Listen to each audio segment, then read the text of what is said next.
Olá, bem-vindo a mais um canal da imprensa. Você já sabe, para a nossa revista eletrônica, informação é responsabilidade.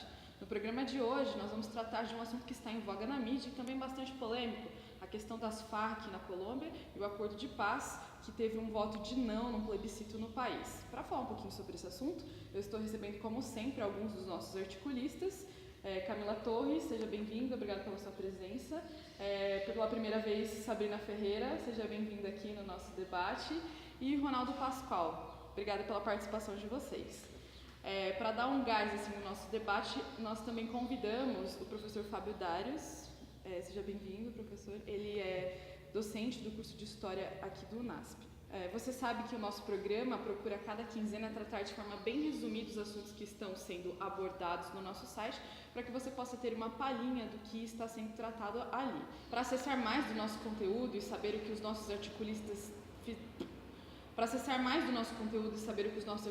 produziram para vocês, nosso endereço é canaldaimprensa.com.br. Fique também de olho nas nossas redes sociais que estão aparecendo aqui na tela.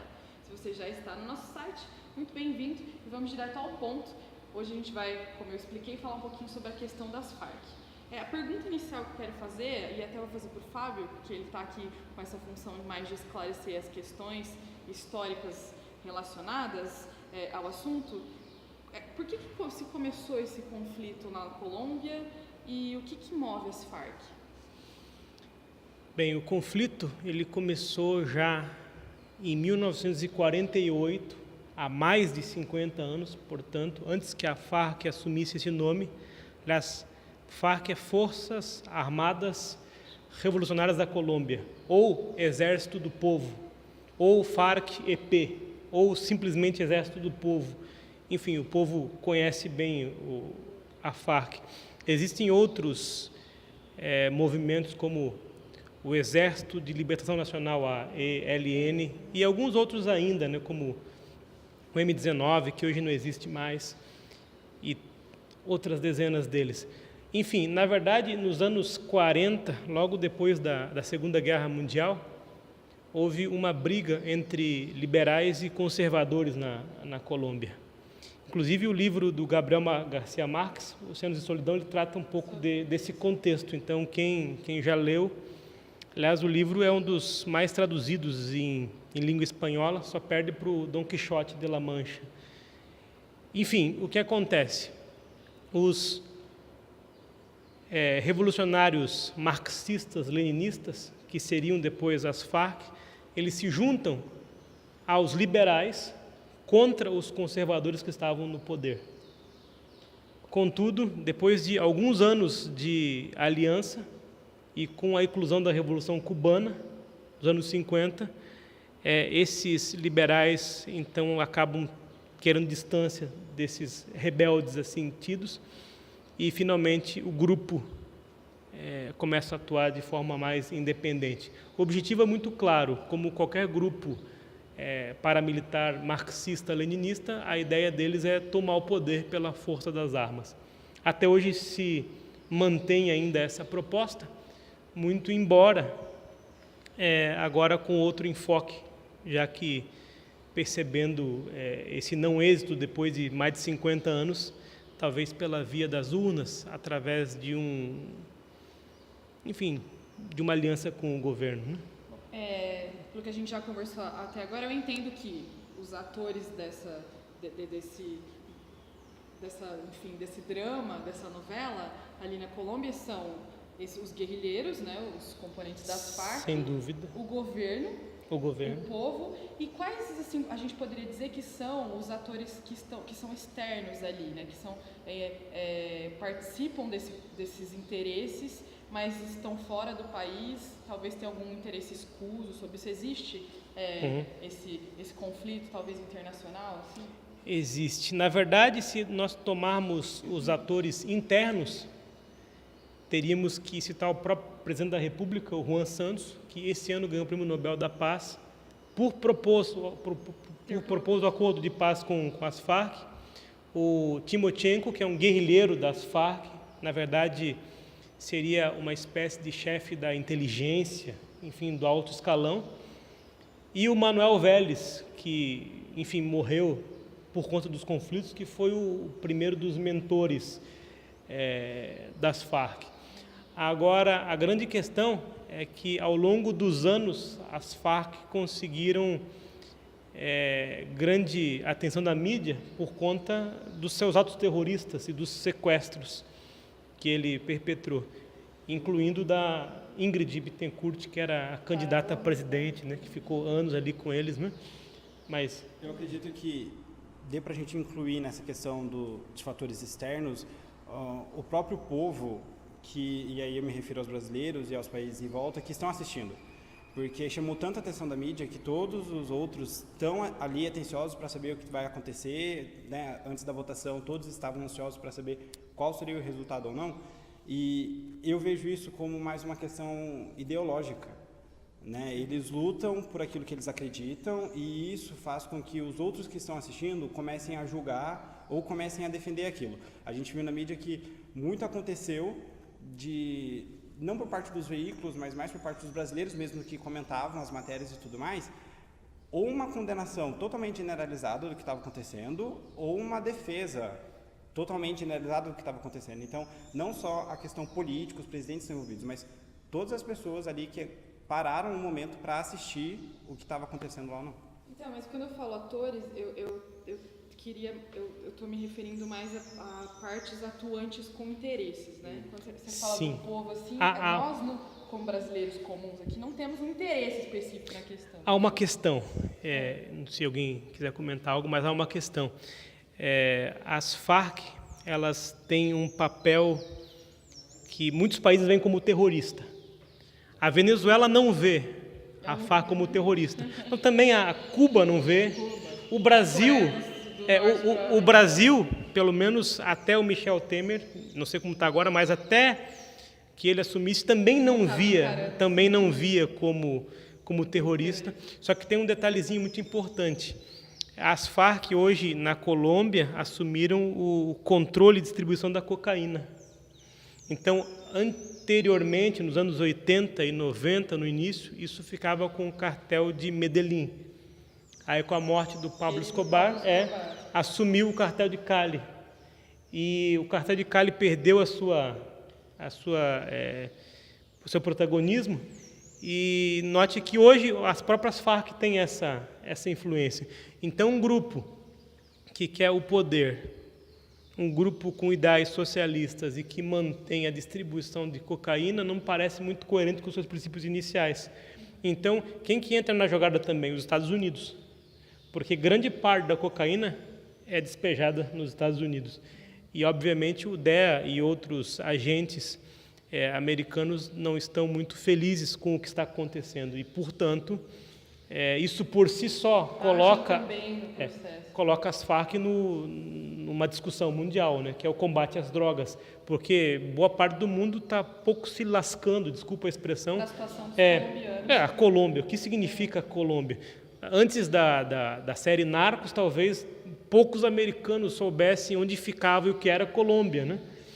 E para eles tanto importa hoje, para a maioria deles, que são muito umbilicocêntricos. Agora, por conta da cocaína que a Farc acaba produzindo e distribuindo, então eles acabam tendo essa... O assunto chega exatamente. nessas instâncias. Vamos falar um pouquinho sobre o acordo em si, né? Como eu comentei no começo, a população foi às urnas e votou contra... Não vamos fazer um acordo com as Farc. Aí eu pergunto para vocês, esse não, ele afeta de que forma o país? Quais são os ônus de terem dito não para isso e os bônus, se existem, de terem não para isso?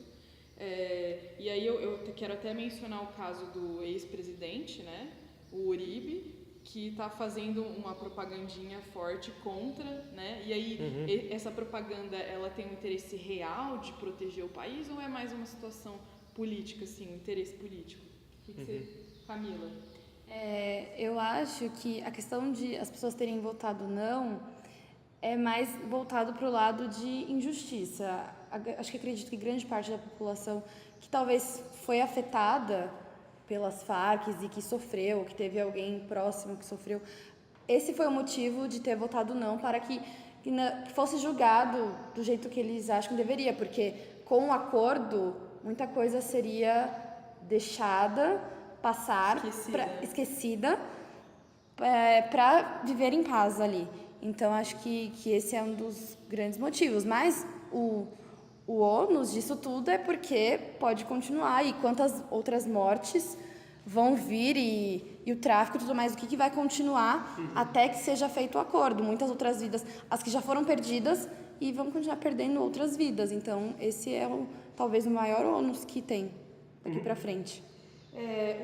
Como você mesmo mencionou, o acordo, o grande ponto, assim, o problema nele é que ele propõe anistiar os guerrilheiros, né? E nesses 50 anos, muitas atrocidades certamente foram feitas. A gente conhece alguns dos sequestrados, inclusive falamos da Ingrid Bittencourt, da Clara Rojas, que teve um filho com um guerrilheiro, e não se sabe se isso foi fruto de consenso, se isso aconteceu consensualmente ou não, enfim, né? Aí a pergunta que eu faço para vocês o que é melhor? É punir ou encontrar paz? Vocês não acham que é meio que assim, há um equívoco de interpretação do povo? Porque é melhor a gente... não, vamos punir esse povo tudo porque eles realmente são culpados e passar mais 300 anos brigando? Ou seria melhor encontrar a paz, finalmente? Acho que o senso de justiça dos colombianos clama por isso. Só que é 6 por meia dúzia, porque por mais que eles paguem, eles não vão ter o que é o melhor para o país agora, que seria o acordo de paz, seria não ter mais morte, seria o fim, talvez, do tráfico de drogas. Eu penso de duas formas, e aí o professor, vocês me corrigem se eu estiver errado. Mas eu acho que essa proposta do acordo de paz, ela foi uma politicagem muito boa do lado dos guerrilheiros, que era assim, beleza, a gente aprontou 50 anos, a gente ferrou com a vida deles todo esse tempo, vamos propor agora um acordo em que nós vamos ficar livres, mas também nós não vamos mais fazer atrocidades. Então eu entendo o lado do povo que votou não. Não, eles erraram, eles cometeram crimes hediondos e eles devem pagar por isso. Porém, são 50 anos de conflito, mais de 50 anos de conflito. Eu acredito que o governo, eles não tenham força para lutar contra os guerrilheiros. A força dos guerrilheiros, ao meu ver, é maior. E o voto do não vai implicar em que os conflitos continuem, caso o acordo ele realmente não seja efetuado. Então, assim, eu acredito, nesse caso, que talvez seja uma palavra forte, que eles vão ficar impunes. Mas eu acredito que seria melhor isso do que eles continuarem um conflito e, sei lá, por mais 50 anos ou menos, mas que ainda mais crimes irão acontecer. Eu vejo um pouquinho diferente de você. Na verdade, o que você falou é importante, porque essa questão das punições, das justiças, obviamente estão na boca do povo, porque muitos e muitos foram os mortos por parte dos guerrilheiros e do governo no combate aos guerrilheiros, que de fato são guerrilheiros, porque, a meu ver, quem trafica droga se esconde no meio do mato e tem como ordem do dia o sequestro e assassinato, não tem outro termo que não guerrilheiro. Agora, uma coisa é certa, as direitas hoje no mundo estão tomando o poder. Isso é um perigo? Isso é um grande perigo também. A extrema-direita é perigosa, a extrema-esquerda é perigosa. Então, na verdade, a gente talvez tenha a ideia que isso acontece apenas no Brasil, com o PT sofrendo reveses nas eleições. Mas se você for para a Argentina, para o Chile, para a Colômbia, a extrema-direita que se aproxima perigosamente do poder na Europa, como o Marie Le Pen na França, e a esse respeito saiu na Alemanha um documentário com a secretária de Goebbels, tão somente para dizer o que acontece quando a direita assume o poder. Então a esquerda hoje está vivendo um péssimo momento histórico e o povo não está mais muito aliado às Farc, aberto. Além disso, a Farc hoje talvez no máximo ocupe um território de 20% da Colômbia, sim, nas florestas, e perdeu grande parte dos seus membros, ou porque desistiram da luta, ou porque foram mortos, sendo que da pequena parte que hoje é composta, boa parte é jovem, adolescente ainda. Entende? Então, eu tenho dificuldades em ver um grupo paramilitar de origem marxista querer o poder de forma democrática. Não entra na minha cabeça o modus operandi de um grupo em relação ao sistema. Então eu acho, e é um acho mesmo, porque eu não tenho uma profundidade nesses assuntos colombianos, mas o fato de alguns políticos estarem com medo do que virá depois, caso o acordo seja feito, se dá justamente por isso. E se esses um dia tomarem ou assumirem o poder, será que vai continuar um governo republicano constitucional ou haverá um golpe de Estado e qualquer coisa assim? Enfim, eu não sei. Realmente são preocupações legítimas. Porque o acordo também previa, além da anistia, que eles teriam espaço dentro do partido político. Exatamente. Sim, vão pedir votos, né? Nós abordamos geralmente as temáticas sobre o viés da mídia, então a pergunta que eu quero fazer para vocês como é que está sendo a atuação da mídia nesse sentido, né?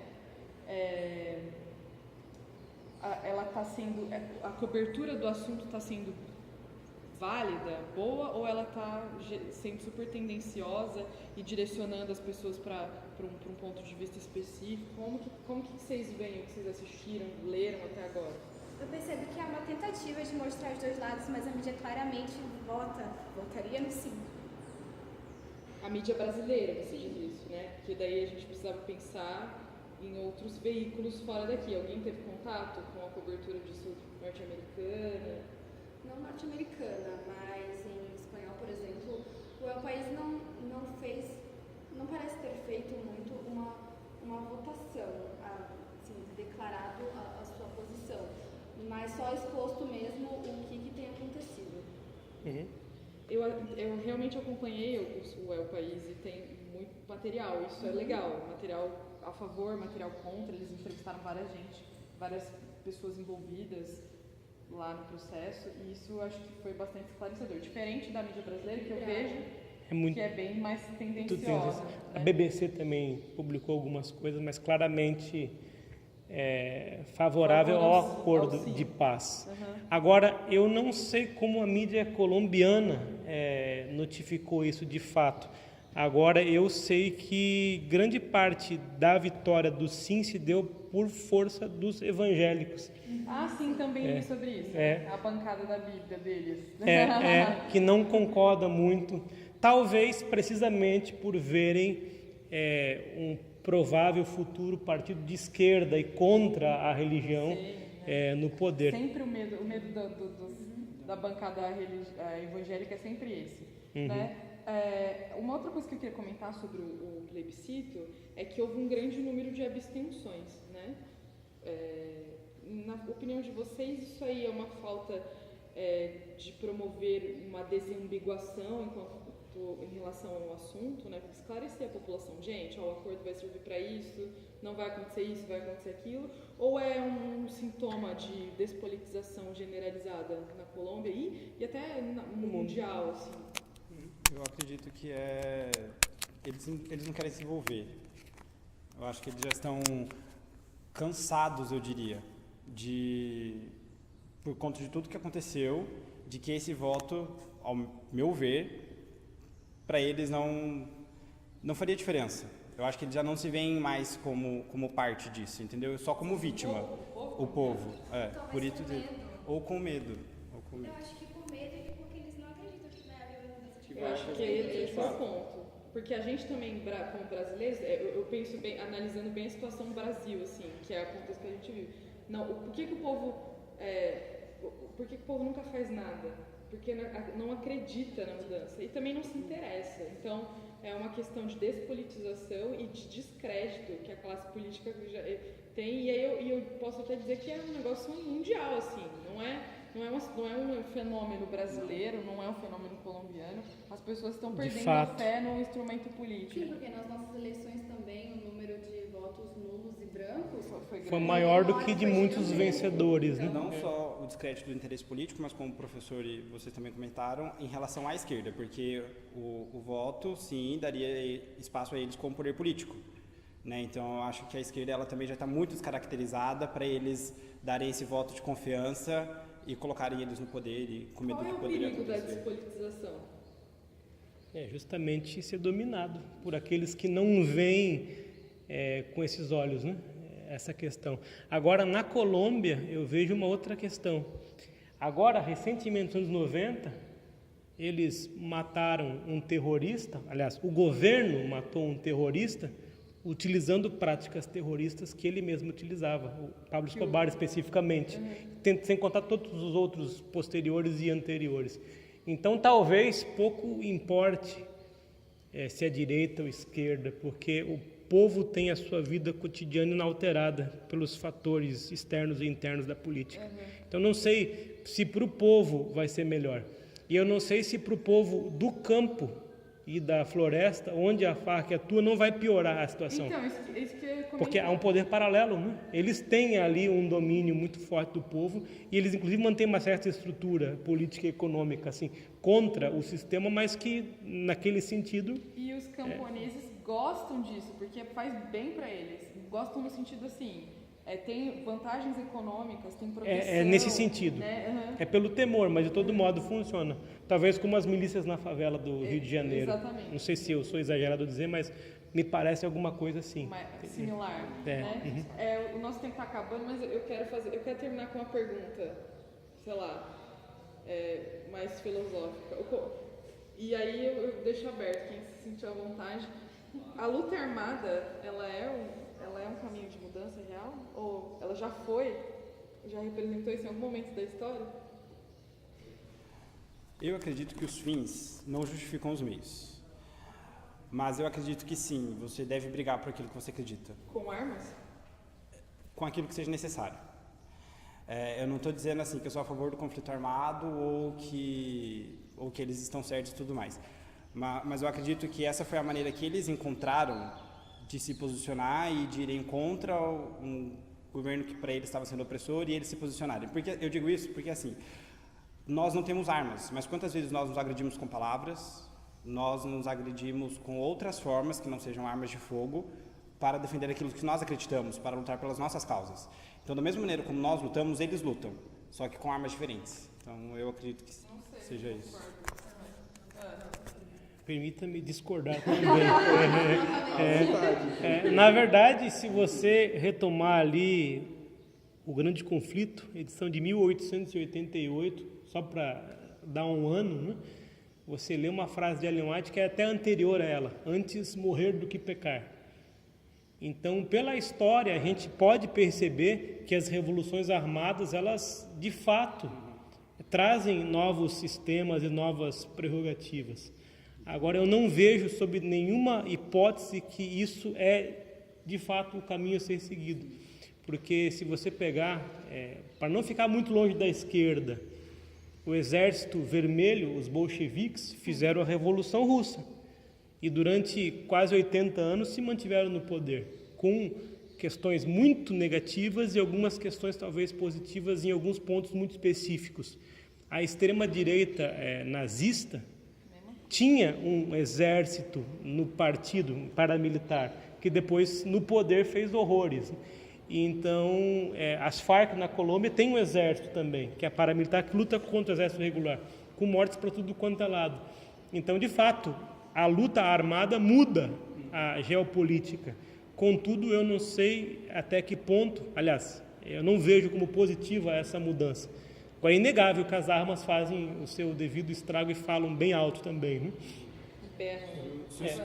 Posso discordar, se o senhor me permite discordar? Por favor. É que o senhor citou Ellen White, que é uma escritora cristã, evangélica, eles não têm essa percepção.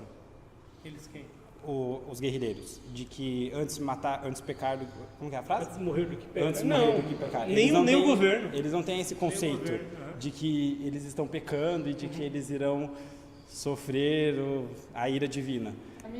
A minha experiência me diz que todas as vezes em que a luta armada foi usada como instrumento para a mudança de poder, esse poder destruiu a população, destruiu a organização do social do local. E aí exemplos que todo mundo conhece: a Rússia, acabada; a Cuba, acabada; Coreia do Sul, do Norte, acabada; e a Colômbia e a Venezuela. Se a gente quiser apimentar a discussão, quem sabe você se arma, e isso até pode ser questionado também, mas se arma enquanto defesa, né? Então, se você é atacado, a tal da guerra justa, que também é muito complicado por si só, mas enfim, você não ataca, mas se você for atacado, você se defende muito bem, como a Suíça, por exemplo, a Bélgica, por exemplo, que tem excelentes sistemas de defesa e todo o povo, enfim, todos os homens para serviço militar têm acesso às armas, não que eles utilizem. Sim, mas se vier... né? Mesmo isso, sobre o que eu falei antes, pode ser complicado, né? Afinal de contas, você não vai nem mesmo atacar para se defender, o que pode ser radical para algumas pessoas. Contudo, o que acontece na Colômbia é uma guerra de 50 anos que não tem um fim específico, talvez com esse processo de paz a coisa comece a melhorar, sabe-se lá quando. Mas uma coisa é certa, as Farc vão se decompor pelo próprio tempo, né? Sim. Com ou sem acordo de paz. Todos. Pelo que se vê agora. Então, talvez essa proposta tenha sido rejeitada, porque já se vê o mundo sem as Farc, a Colômbia sem as Farc, independente de proposta. E aí é uma coisa bem interessante a ser percebida, né? O que não vai acabar também com a cocaína na Colômbia e com o tráfico de drogas. Ou seja, as armas vão continuar gritando, né? Enfim. E só para terminar, o último exemplo, a Alemanha. O que o nazismo fez com a Alemanha? Independente da filosofia de esquerda e direita, o exagero, o radicalismo nunca serviu para nada nesse sentido. Não, né? sob nenhum aspecto. Nenhum aspecto, Gente, eu sei que o assunto poderia render aí uma conversa de mais umas 2 horas, mas o nosso tempo aqui é curto, talvez, né? A gente precisa encerrar o nosso programa de hoje. Eu quero agradecer a participação de vocês, a presença do professor. Obrigado, Fábio foi um prazer. Se você quer ficar a par de mais coisas a respeito deste assunto, pode acompanhar o nosso site, repito o endereço, canaldaimprensa.com.br, ou fique de olho nas nossas redes sociais, que estão aparecendo aqui na tela, para acompanhar aí diariamente o que nós vamos postando sobre o assunto na próxima quinzena. Foi um prazer estar com vocês mais uma vez e a gente se encontra daqui 15 dias.